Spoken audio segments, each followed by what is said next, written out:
Indonesia sedang dalam ancaman. Ada 4 variabel yang akan mempengaruhi Indonesia.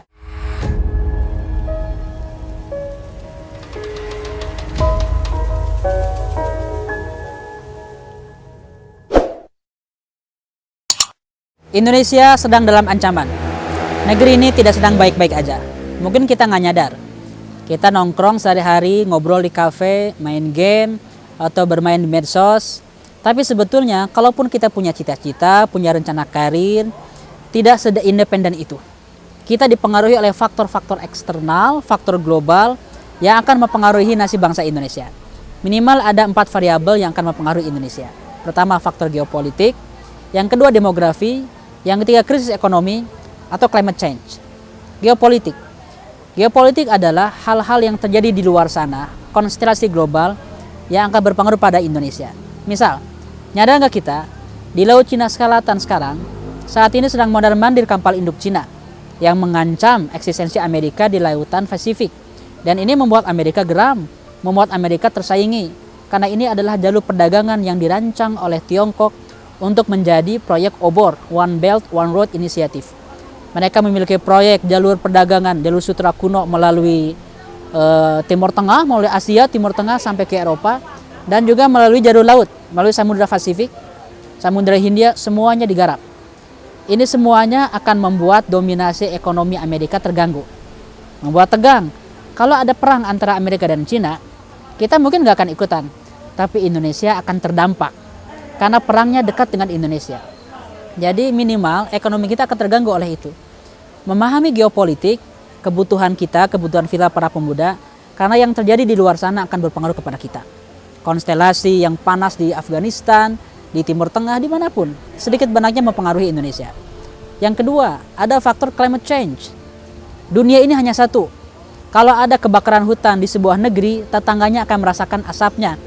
Kalau ada climate change di luar sana, beruang kutub ibaratnya, andaikan beruang kutub itu kelaparan, pasti ada dampaknya di Indonesia. Kalau ada beruang kutub yang kelaparan, berarti ada ekosistem yang terganggu di belahan dunia yang lain. Mungkin karena global warming, kenaikan suhu di muka bumi ini. Efeknya, es akan mencair, permukaan air laut akan naik, dan dampaknya kota-kota pesisir di Indonesia akan tenggelam. Jakarta, Pangandaran, atau beberapa kota di Bali juga.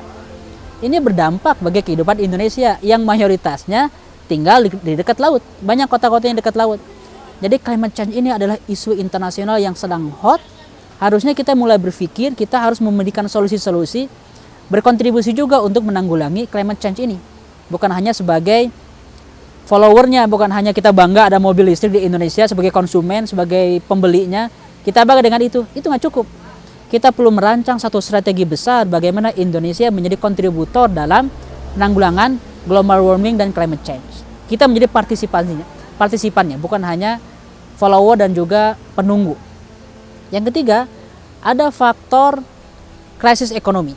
Krisis ekonomi global akan berpengaruh pada Indonesia. Resesi ekonomi di Amerika, atau misalnya ada masalah ekonomi di Tiongkok akan berpengaruh pada Indonesia yang sangat bergantung pada produk-produk Cina.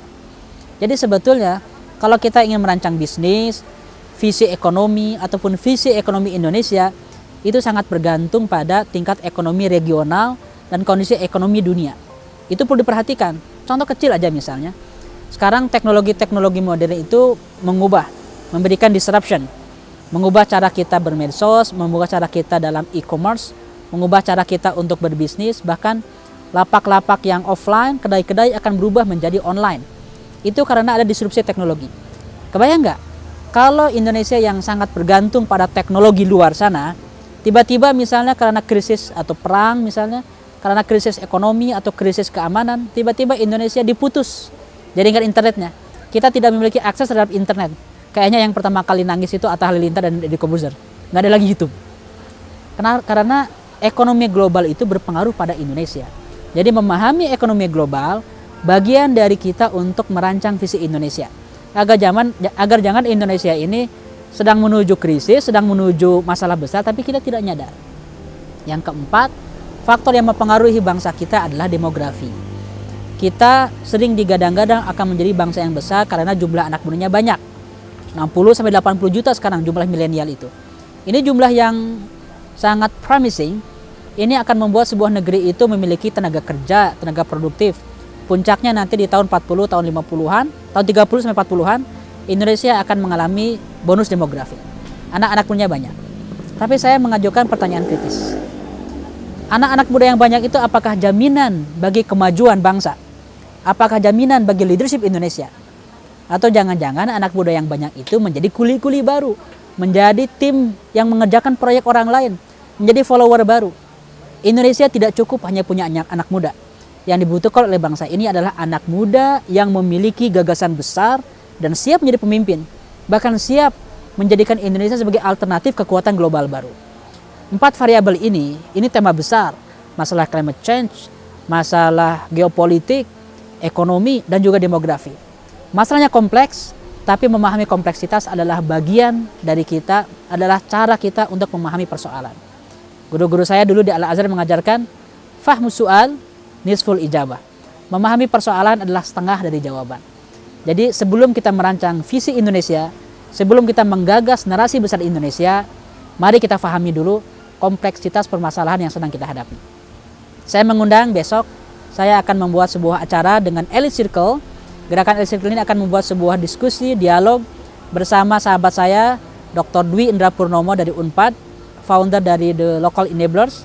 Kita akan berdiskusi tentang tema ini, insya Allah besok hari Ahad jam 20.00 WIB. Terbuka untuk umum, silakan Anda daftar di link berikut. Nanti kita akan menyajikannya untuk Anda semua berdialog tentang narasi besar bangsa kita ke depan. Terima kasih. Assalamualaikum warahmatullahi wabarakatuh. Sobat-sobat, terima kasih sudah menonton video ini. Saya masih ada ratusan konten edukatif tentang produktivitas, kepemimpinan, sejarah, pemikiran, dan peradaban Islam. Khusus untuk kalian. Jadi saya mohon doa dan support kalian. Silahkan like, subscribe, dan share. Kalau ingin dapat pembinaan intensif, juga ratusan PDF dan video materi saya, silahkan klik link berikut. Assalamualaikum.